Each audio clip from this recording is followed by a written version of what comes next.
Electrostatic का बहुत ही simple सा क्वेश्चन, बहुत ही प्यारा सा क्वेश्चन जेईई मेंस 2025 में पूछा गया है।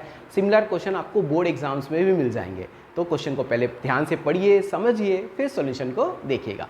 तो इस क्वेश्चन में हमारे पास दो चार्जेस दिए गए हैं, +q and +9q। They are placed at, one is placed at origin and one is placed at d, 0, 0. We have to find a point where the electric field vanishes. Question बोल रहा है electric field vanishes का मतलब जो net electric field है वो है 0। Question समझ में आ गया।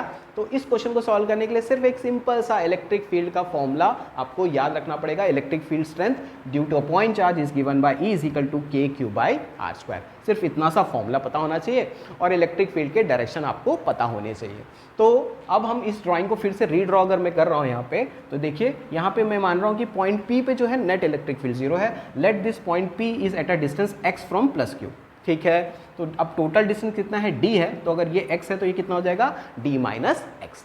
ठीक, now we will find the direction of electric field. तो जो +q की वजह से यहाँ पे जो इलेक्ट्रिक फील्ड होगा वो अवे होगा and that is even in this direction.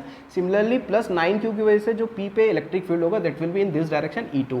Because net electric field 0 है, मतलब ये दोनों इलेक्ट्रिक फील्ड इक्वल और अपोजिट है, होने चाहिए इक्वल भी होंगे और अपोजिट डायरेक्शन में तो है ही। तो नेट इलेक्ट्रिक फील्ड 0 का मतलब E2 is equal to E1। ये इसका कॉन्सेप्ट है, understood. Now we will find E1 और E2 की वैल्यू। तो E1 की वैल्यू क्या हो जाएगी, kq/r² का अगर फॉर्मूला लगाऊंगा तो kq, यहाँ q है charge and the distance is x, तो दिस विल बी kq/x²। समझ में आया।